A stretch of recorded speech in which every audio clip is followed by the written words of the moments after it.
அஸ்ஸலாமு அலைக்கும் வரஹ்மத்துல்லாஹி வபரகாத்துஹு. அஸ்மாஉல் ஹுஸ்னா, அல்லாஹ்வின் பெயர்கள் 19.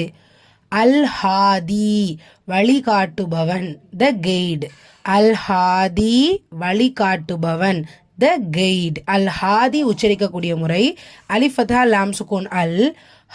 ஹால எப்படி உச்சரிக்கணும் அப்படின்னா, நம்மளுடைய தொண்டை பகுதி இருக்கு இல்லையா, தொண்டை பகுதியில் கீழ் பகுதியிலேருந்து அந்த சவுண்டு வெளியே வரணும். முக்கியமான விஷயம், காற்றை நம்ம ஒவ்வொரு வாயிலேருந்து வெளியே விடக்கூடாது. சாதாரணமாக சொல்லுவோம் இல்லையா, அது கிடையாது.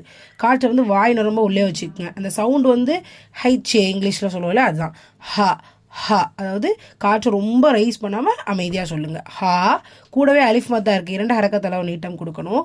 ஹா தி தால்ல கெஸ்ரா, கூடவே யா சுக்கூன். அப்போ இது என்ன, யா மத்தா. ஸோ இந்த இடத்துல 2 ஹரக்கத் நீட்டம் கொடுக்கணும். ஹாக்கும் 2 ஹரக்கத் நீட்டம் கொடுக்கணும், தீக்கும் 2 ஹரக்கத் நீட்டம் கொடுக்கணும். அல் ஹாதி, வழிகாட்டுபவன்,